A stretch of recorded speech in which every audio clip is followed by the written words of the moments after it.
The year 1989 had gotten off to a rocky start for 36-year-old Joan Jo Rogers, her husband Hal, and their daughters Michelle, 17, and Christ, 14. The family, who owned and operated a dairy farm in the village of Wilshire, Ohio, was hit by scandal that winter when Hal's brother John was arrested and charged with raping a former girlfriend at knife point. When investigators searched his trailer, they uncovered a cache of video and audio tapes on which John had recorded himself sexually assaulting 2 women. One was his ex-girlfriend, while the other was someone much closer to home. Upon discovering nude photos of a clearly frightened teenager and listening to audio recordings of a tearful girl pleading to be left alone, authorities identified the second victim as the Rogers' eldest child, Michelle. The horrible secret she had been keeping finally revealed. Michelle explained that she had wanted to tell someone so many times but couldn't for fear of reprisal. Her uncle, who it turned out had been abusing her since she was 14, had warned her time and again that he would kill her if she breathed a word to anyone. As news of John's depravity spread throughout the tight-knit community, busybodies with nothing better to do began making assertions about the victims that were anything but flattering. The accused mother had been one of the worst offenders, telling anyone who would listen that her granddaughter had made the whole thing up. The constant whispering and disapproving stares of neighbors, coupled with family infighting, had stretched the Rogers clan to their breaking point. Realizing that they needed to get away from Wilshire, if only for a few days, Jo proposed that she take the girls on a trip down south. Having never been out of their own backyard, the idea alone had instantly lifted their spirits. Unfortunately, their first vacation would also be their last. After mulling over their options, they had chosen Florida as their getaway destination. Since Hal was needed on the farm, his family would be on their own. On the morning of May 26th, Joan and the girls loaded up their 1984 Oldsmobile Calais and set out on the 15-hour drive to the tropical paradise where they planned to spend the next 6 days. Despite her lack of experience, Joan had navigated the busy highways between Ohio and Florida like a pro. After checking into their hotel, the family had wasted no time drinking in everything the Sunshine State had to offer. The days passed all too quickly, and before they knew it, the time had come to pack their bags and head home. On June 1st, they left Orlando bound for Wilshire. Somewhere along the way, Joan had taken a series of wrong turns and ended up in the Tampa Bay area. Instead of trying to get back on course, the adventurous trio decided to make the best of the situation and extend their vacation one more day. As they sat in the parking lot of a convenience store trying to figure out where to go from there, a man sidled up to the car and asked if they needed help. The friendly stranger, who introduced himself as Dave, had made them feel instantly at ease. Upon learning of their dilemma, he had suggested a nearby hotel. Having taken note of their Ohio license plate, he mentioned that he was originally from Cincinnati, which further endeared him to the Rogers. The soul of generosity, he offered to take the family on an evening tour of Tampa Bay in his Bayliner, free of charge. Trusting to a fault, Joan and her daughters, who couldn't swim and had never been out on the water, jumped at the chance for yet another new experience. When Dave asked Joan for something to write on, she handed him a travel brochure she had picked up at a rest stop. After jotting down directions to the Days Inn on RT60, he handed back the pamphlet. He had then given her instructions on how to find the marina. Since she wasn't familiar with the area, she had written the information on a piece of hotel stationery. Almost as an afterthought, she had noted that the boat they were looking for was blue and white. After agreeing to meet up later that evening around 9 o'clock, the group said their goodbyes. Although the entire interaction had lasted only a few minutes, the repercussions are still being felt today. After getting settled at the Days Inn, the women had relaxed for a while before showering and going downstairs for dinner. They were seen entering the hotel restaurant around 7:30 and leaving just over an hour later, presumably to meet Dave for the much-anticipated moonlight tour of the bay. On June 4th, the badly decomposed bodies of 3 women surfaced within 2 miles of one another in the waters off Tampa Bay. After being spotted by boaters, the grisly finds were phoned into local authorities. It was apparent from the get-go that the deaths had not been natural. The victims' hands were bound, and their mouths were covered with duct tape. Each was attached to a cinder block by a rope tied tightly around their neck. The bodies were nude from the waist down, indicating that some sort of sexual assault had taken place. The medical examiner determined that the women had been in the bay for 2 or 3 days. As a result of having been exposed to salt water for an extended period of time, any physical evidence that might have led to their killer had been destroyed. It was painfully clear that their deaths had not come easy. The grim discovery that their lungs were filled with water indicated that the women had been alive when they were weighted down with concrete and thrown into the water. What the killer, or killers, hadn't known was that once decomposition sets in, the body releases gases that cause bloating. It was this sudden influx of air that had propelled the remains to the surface, even with the cinder blocks attached. But for this oversight, the women might never have been found. At around the same time that the bodies were being pulled from the harbor, Hal Rogers was just getting around to reporting his wife and daughters missing. Thinking that they were having such a good time that they decided to stay a while longer, he wasn't overly concerned when they didn't return home on schedule. It was only after Joan failed to show up for her job at a local factory that he realized something was wrong. After news of the bodies in the bay was made public, the manager of the Days Inn on RT60 phoned police. It seemed that a member of the housekeeping staff had noticed that one of the rooms hadn't been slept in for several days. Even more concerning was the fact that the occupants had left all of their belongings sitting out. After obtaining their names from the hotel registry, police were able to confirm through dental records that the murder victims were Joan, Michelle, and Chris Rogers. With no witnesses and scant evidence to go on, the investigation was hobbled from the start. Even so, there were a handful of potential suspects, including Hal Rogers and his brother John. The detectives who interviewed Hal found his demeanor off-putting, to say the least. Rather than being an emotional wreck, as one would expect, he appeared to be taking the whole ordeal in stride. He hadn't shed a single tear or shown any signs of emotion as he listened to details of how his wife and daughters had died. After checking around Wilshire, police determined that Hal was nowhere near Florida at the time his family was killed. A man who followed the same routine every day, he had been seen in town and on the farm by numerous people during the week in question. There was simply no way he could have committed the murders and made it back without someone noticing he was gone. Since John Rogers was in prison at the time, he was never seriously considered a suspect. While the possibility was broached that he had hired a hitman to kill Michelle, and anyone else who happened to be present, it seemed unlikely that he would go to such extremes to silence his niece, who had refused to press charges against him for the assaults. Not long after the women were identified, Joan's car was found near Courtney Campbell Causeway. Inside the vehicle, police discovered a brochure and a note with directions to the boat dock.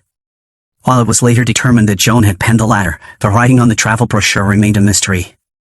Though these finds were promising, they had to be put on the back burner while the dozens of tips that were coming in every day were being checked out. Authorities didn't know it at the time, but the information they needed had been right under their noses all along. 2 weeks before the murders, a pair of Canadian tourists were approached in a convenience store by a man named Dave who offered to show them around town. Even better, he had a boat and was more than happy to give them a guided tour of the bay.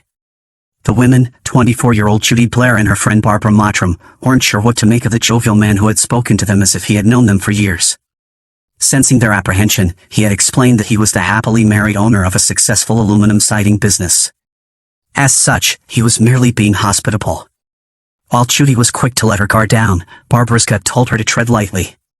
Something about Dave had seemed off to her. When she wavered, he wouldn't take no for an answer. Even though she told him she'd think about it, she had already made up her mind that she wasn't going anywhere with this overbearing stranger.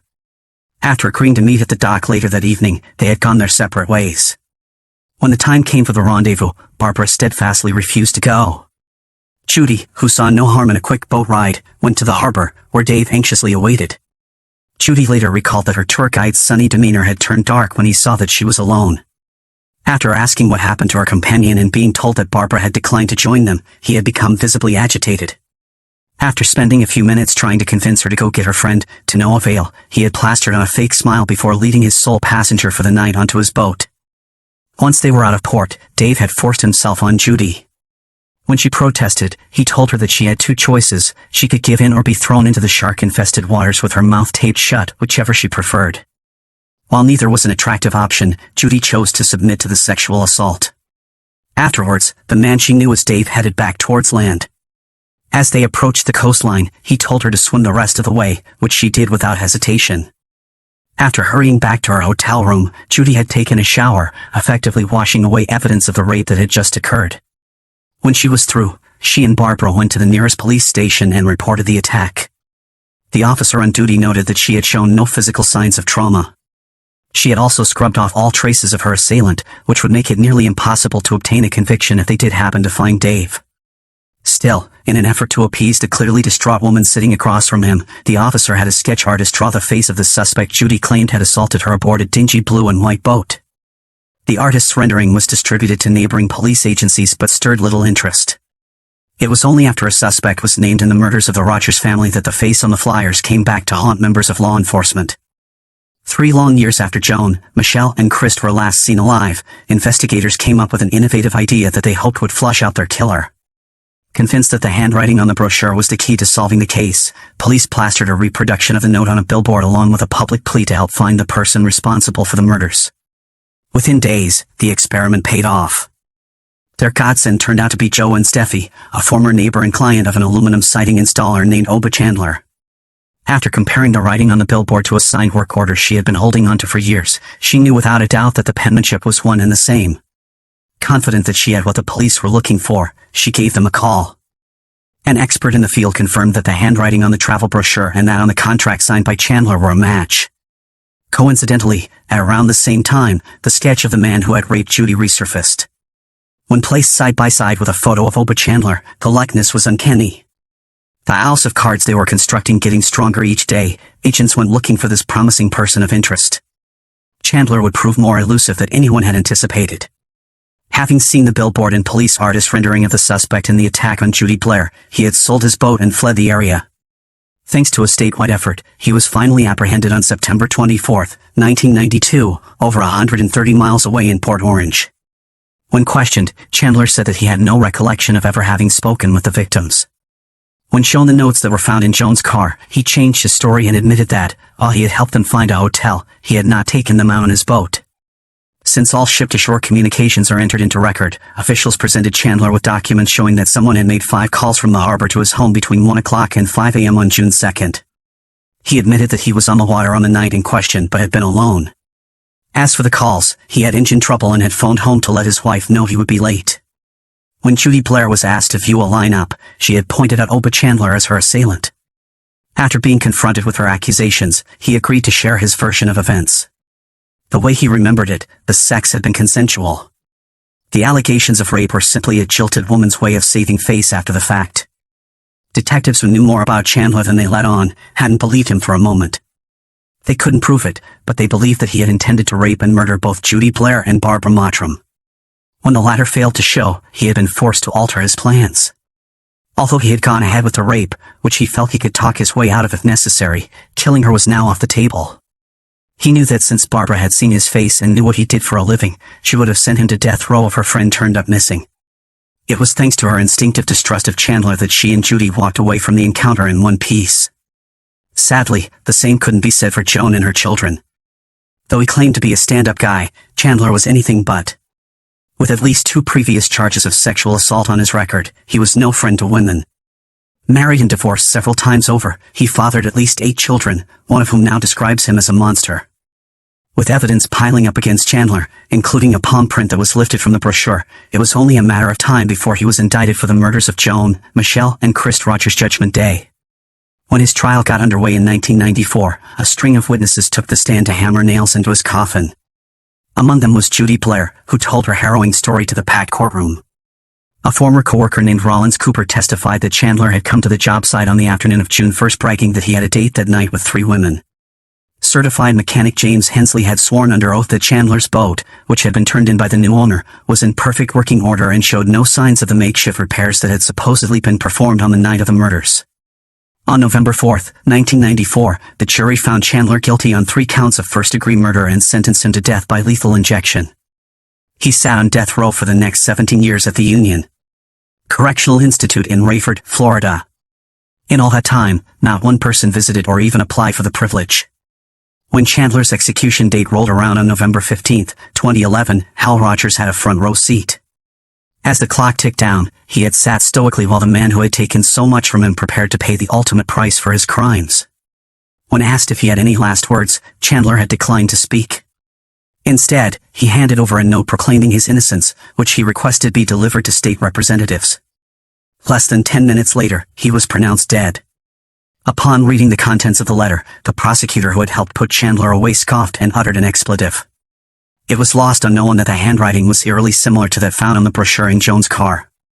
Although he was never charged in connection with her death, Chandler was also suspected of raping and murdering 20-year-old Evelise Barrios Becaris. On November 26, 1990, the newlywed disappeared after finishing her shift at a sporting goods store in Coral Springs. When she didn't return home, her husband had gone to check on her. After finding her car in the parking lot with all 4 tires slashed, he had reported her missing. Her body was discovered 3 hours later, dumped in a residential area. Naked with adhesive residue in her hair and on her wrists and ankles, it was apparent that she had been the victim of a vicious sexual assault. The official cause of death was determined to be homicide by asphyxiation. DNA samples preserved at the time were later matched to Oba Chandler. Since he was already on death row, prosecutors declined to take the matter to court. In the aftermath of the Rogers trial, several of the jurors had spoken publicly of their aversion to the defendant. Even though he had posed no immediate threat, he had frightened them just the same. If this was the effect he had on people who were surrounded by security guards, one can only imagine how Joan and her daughters felt when they realized they were trapped on a boat with a monster. Echoing their sentiments, Judge Susan Schaefer, who had presided over the proceedings, called Chandler the most evil defendant she had ever encountered. Even though he's now where he belongs, justice didn't come soon enough for the Rogers family, whose dream of getting away from it all turned into a nightmare from which they never awoke. Thank you for joining us in unraveling the dark story of serial killer Oba Chandler. Stay safe, stay aware, and remember